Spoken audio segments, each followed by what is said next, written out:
I'm Dr. Greg Nigh, and this is the Deep Dive Podcast. And today, the deep dive we're doing is on another paper that I was co-author of, along with three others. This one was, again, fairly early in the COVID chaos. I think we published this one well, we'll see. I think it's in 22. I think it was early 22, which means that most of this work was being done in 21 and 22. Um, and again, it ended up being quite a technical paper in many ways. But what is always frustrating when you're working on a paper like this is that this is information that we very much wanted to hit a wide audience. And it's just so technical that it's very hard to do that. It's hard to turn it into any kind of soundbite.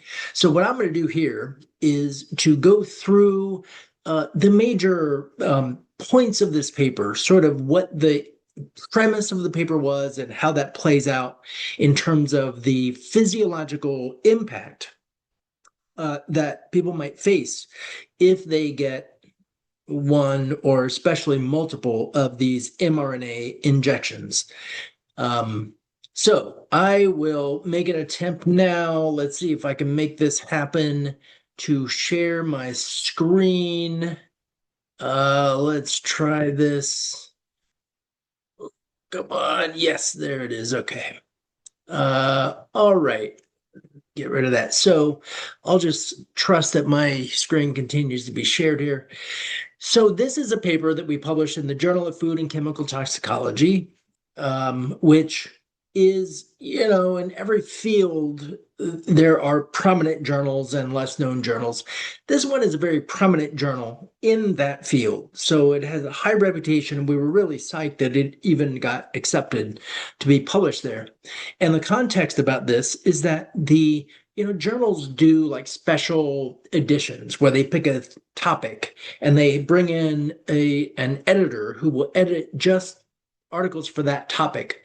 And so in this one, the editor of the journal actually decided to do a special edition on the potential risks of the mRNA shots.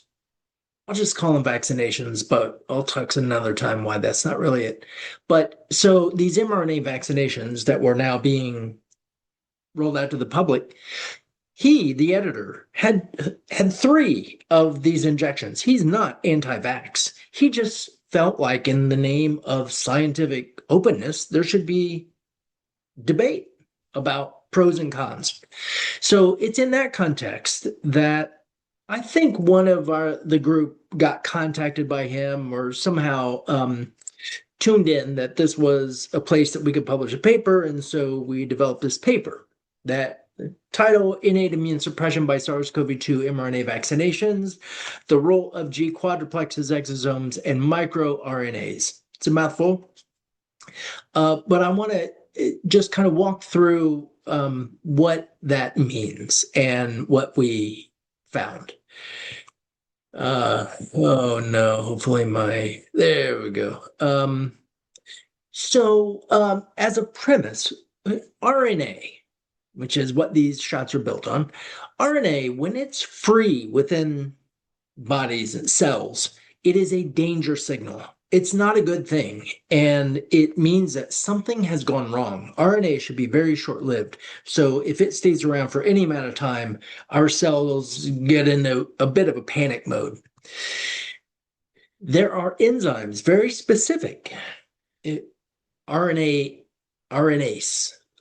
that will degrade RNA, free RNA, if it's lying around.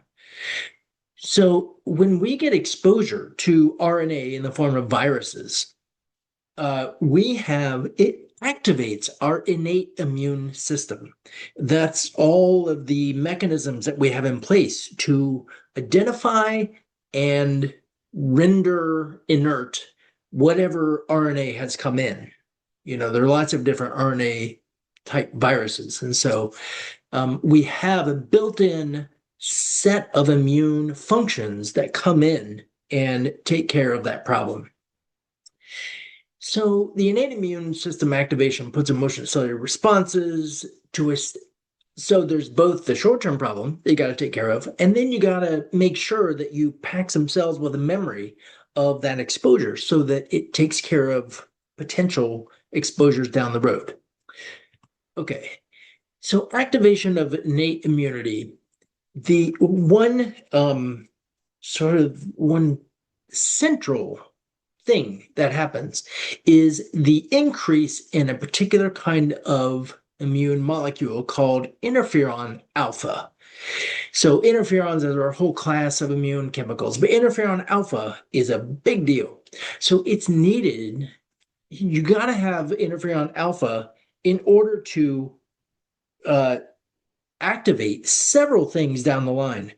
One of the most important things that we talk about in this paper is that cells have multiple systems in place, genes, genes and gene networks that monitor for any of the kinds of activity that suggests the cell is moving toward malignancy. It's starting to behave like a cancer cell. List some here. Trail 1 and 2, BRCA 1 and 2. BRCA, a lot of people recognize that, the breast cancer genes. So when there's this small, I think it's about a 5% of breast cancers are genetically driven, and the BRCA 1 and BRCA 2 are the genes that are most strongly associated with that. But there's also STAT 1 and 2, P53, and others. But these are all gene networks that are sort of constantly surveilling the cell to see if anything is happening that looks like the cell is behaving in a malignant way, and they shut that down.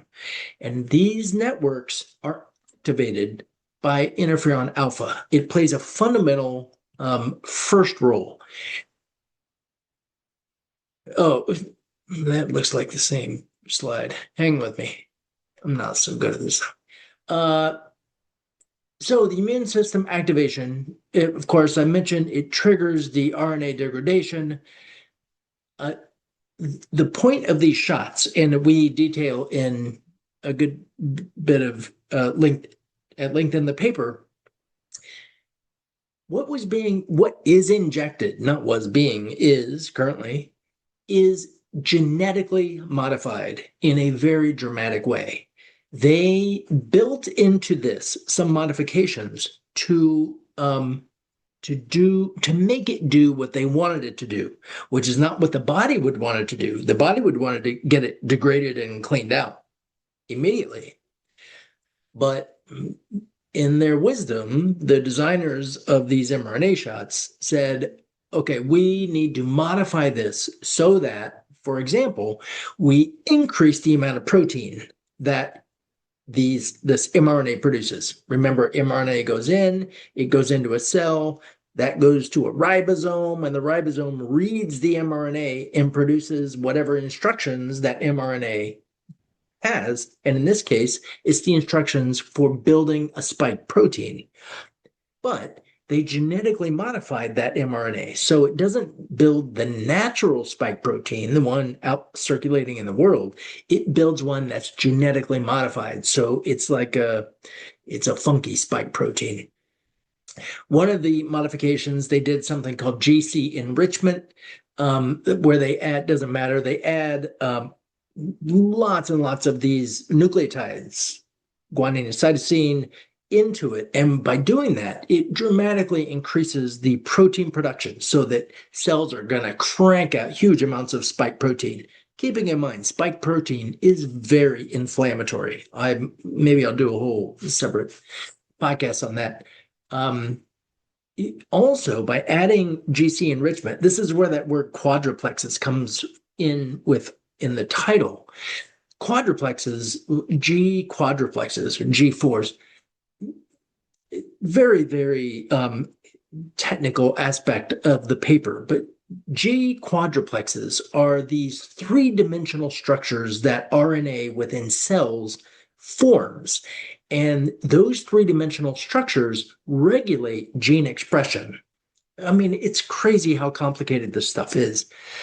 By adding lots of extra GC groups into the RNA, it consequently added many, many more potential quadruplexes, G-quadruplexes forming within the cell, which means that it sort of overwhelms the system that's already in place for those quadruplexes to regulate genetic expression. Lots of those genes have to do with cancer, what are called oncogenes. When they express, they lead to the cell behaving in a cancerous way. So those oncogenes get regulated by quadruplexes, but now we've just introduced a whole mess of new quadruplexes that are not native to the cell. We just built these things sort of willy-nilly.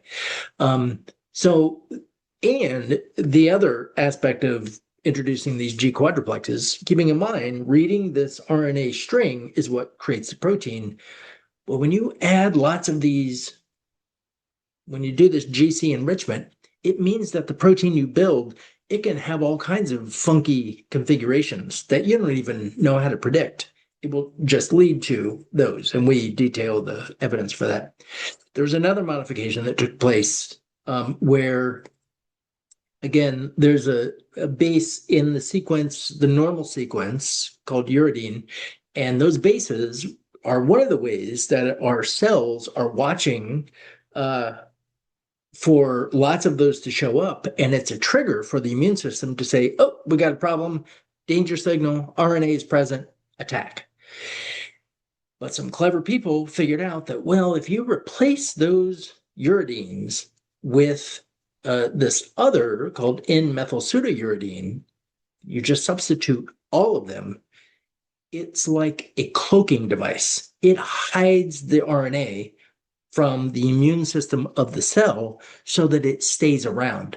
So these things were modified in such a way that not only do they stay around actually indefinitely, nobody really knows exactly how long these things will persist in the body because they subverted all the mechanisms that we have for getting rid of our free circulating RNA. But they also, both of these modifications and others that I'm not going to talk through, dramatic. It's like they slammed on the accelerator for the cell to start cranking out this protein in a way that is completely unnatural. This is not how normal RNA works, but they modified it in a way that they put on the accelerator. They didn't build in a brake. So how long do cells continue cranking out these spike proteins at a high level? Nobody knows. We do know that there are people vaccinated up to 3 years earlier who, with no COVID infection, they're still generating high levels of spike antibodies. That is very likely because that accelerator is still pushed to the floor and their immune system keeps seeing these inflammatory proteins show up, so they keep generating spike antibodies. So the key point of this paper, the deleterious effects we predicted were uniquely related to the shots. They would not be expected to be complications of a natural exposure to sort of the wild circulating coronavirus that was around. These were a result of the way that it was genetically modified and the way they packaged them into lipid nanoparticles, which I've talked about in another podcast. So this is sort of shot-based problems that we're talking about. So the knocking that first domino down really is the suppression of interferon alpha production. When that gets suppressed, it goes in one direction and shuts down all those cancer monitoring networks, and it goes in another direction and it shuts down our innate ability to respond to bacterial and viral infections, which I think we're seeing that play out right now. There are, I won't get into details, but we're seeing reports of lots more people with sepsis, even young people. Sepsis was something only the immunocompromised elderly patients, sick people in the hospital. Now people are getting diagnosed with sepsis who are they're even being previously healthy, and they just develop these systemic bacterial infections that can be fatal. There's a significant number of people now with pneumonia, upper respiratory infections that are way beyond what would be called background. These are excess numbers, not standard historically. There's been a baseline for how much of this stuff occurs through any season. We're above those normal numbers now, and I'll get into that a little bit in a minute. So, based on what we saw, we predicted there would be an increase in lymphomas, melanomas, colorectal cancer. It's actually lots and lots of news articles about the increase in colorectal cancer among young people now.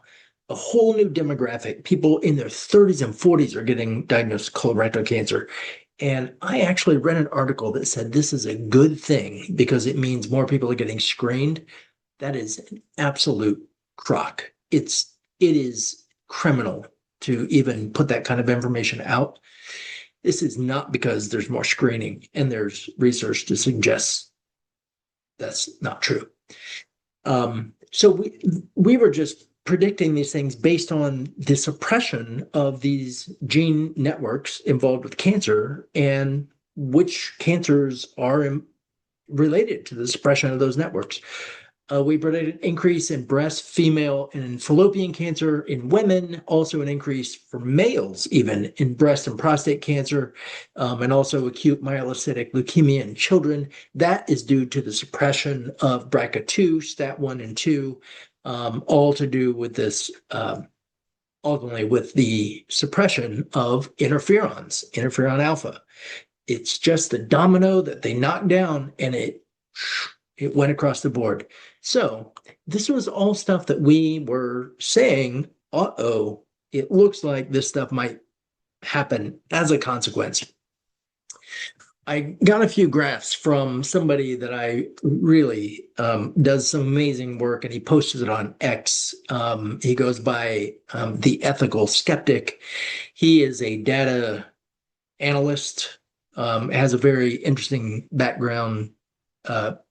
I won't even go into that, but he pulls data from government statistics, whether the US or countries around the world, and creates all kinds of graphs and charts from that data. This is not, these are publicly accessible databases. I just don't know how to access them and extract the data and crunch those numbers, but he does. And here, for example, is a graph showing.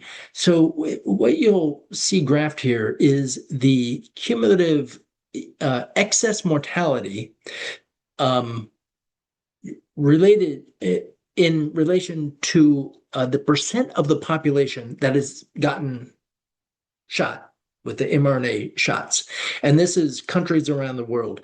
And that line that you see, that blue line curved through there, is sort of the line through the graph showing you the trend.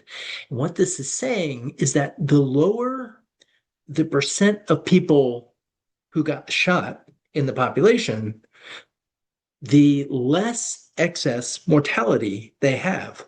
And conversely, the higher the percent of people in the population who got a shot, the higher the excess mortality. Now, if you got a vaccination that actually works, it should be just the opposite of that. If you have a vaccination that is actually causing mortality, that's exactly what it should look like. There's no reason in a world pandemic where, we're essentially all at risk, which is what we heard through COVID.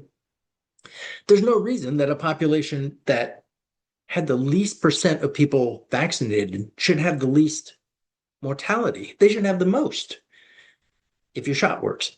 So anyway, this was just a graph to illustrate that issue. This is, again, the Ethical Skeptic, which I encourage people who are interested in data to follow him on X, which is just at Ethical Skeptic.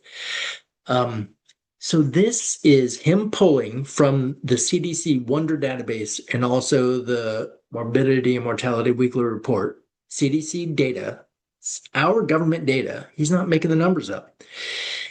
So he's graphed out, if you look at this graph up until the midpoint of the graph, you see the historical pre-vaccination introduction. And you can see the regular up and down and up and down, 2017, 18, 19, 20. And then very shortly into 21 is when the shots were introduced to the public. And look at what happens to these are all diagnoses of cancer of any type that were used in the United States. CDC collects the data. There are no names attached. It's just how many times did that diagnosis get used. So this is looking at all cancer diagnoses to see what is the trend in the number of these diagnoses that are happening. And it is an astounding increase that happens after the introduction of the vaccinations. Now, okay, somebody could say, and somebody will say, well, oh, this is because COVID causes cancer. There's no basis for that. You can't just make a statement like that. You have to show how that happens. So we have shown in our paper how the unique genetic modifications of the shots cause these cancer surveillance networks to get suppressed and thus lead to cancer. To my knowledge, nobody has done that in any way related to a natural COVID infection and what it would be that would lead to an excess of cancer.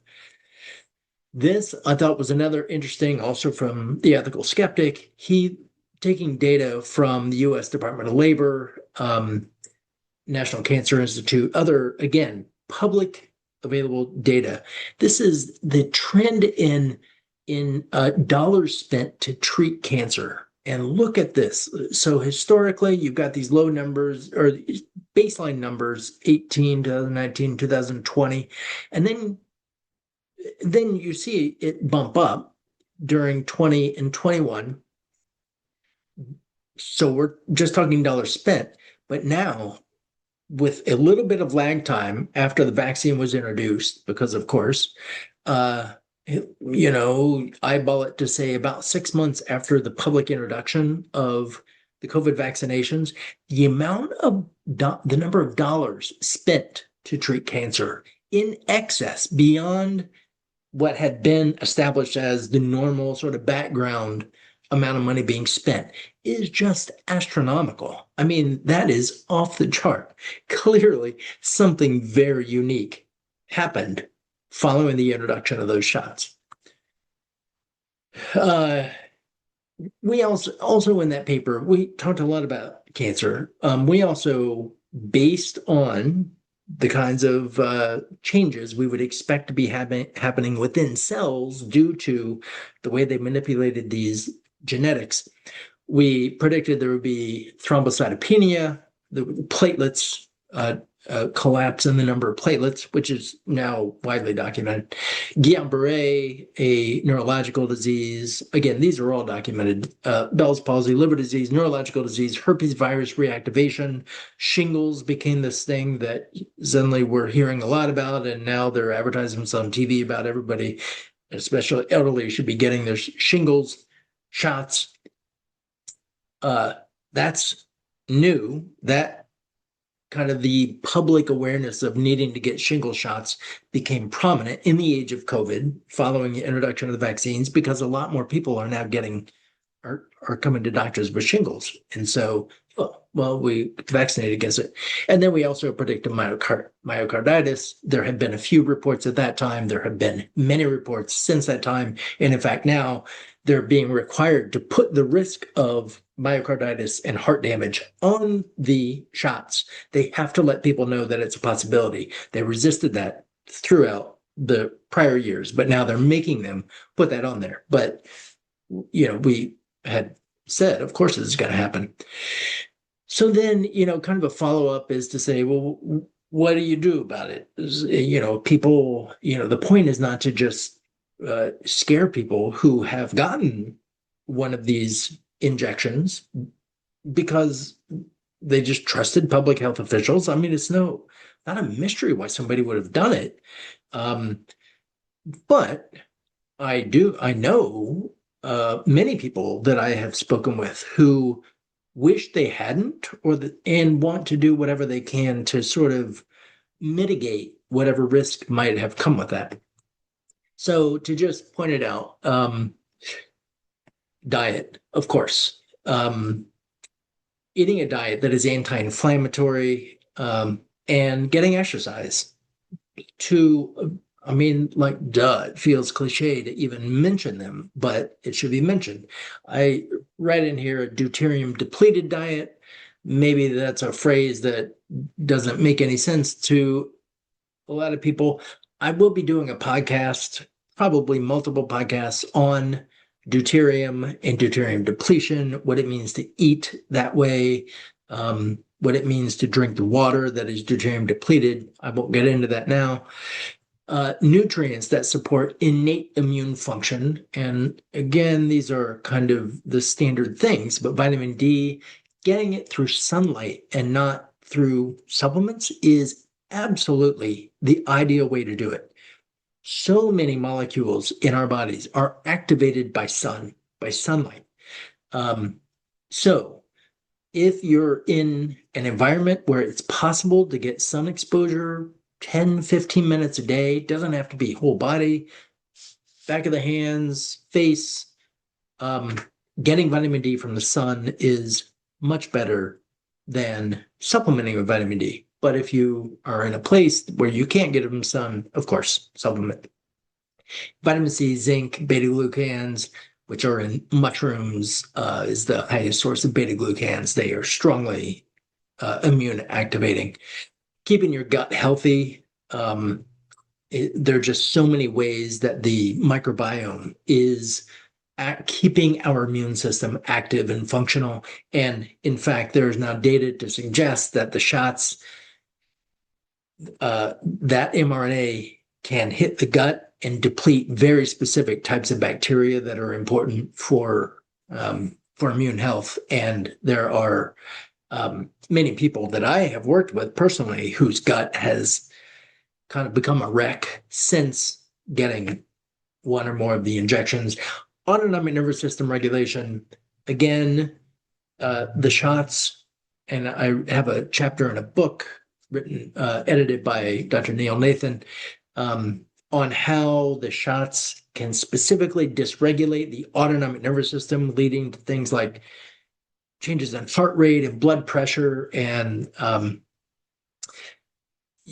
brain fog and temperature dysregulation and lots of autonomic problems. Again, these things are documented. It's not just me hypothesizing. It's been documented now that this does happen in some number of people in response to getting one of the shots.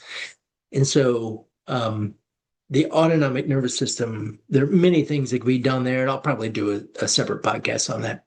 So, all right, that is an overview of what we detailed in the paper, just looking at what was available in terms of what might be some negative consequences of injecting this genetically modified mRNA. And in fact, in the paper, we go through the VAERS database where they report, it's the CDC database where injuries or reactions to vaccinations get reported. And in fact, we've shown that the things that we predicted were already being reported into the VAERS database, which is estimated it's estimated that VAERS collects somewhere around 1/30th of all vaccination reports. And actually, some estimates say less than that. Some say just 1%. So anyway, so that is an overview of that paper. Consider this part one of this talk, because I'm going to do a separate podcast that tells about the kind of the politics, the academic politics and censorship that took place behind us publishing this paper. And the editor who published it ultimately lost a job for it. And it's a really just nasty illustration of how much intense pressure was placed on journal editors to keep this information away from the public. It was not supposed to be out. And that was Yeah, it was bad. So I'll describe all that in another podcast. I will end this one here, and I appreciate your following along.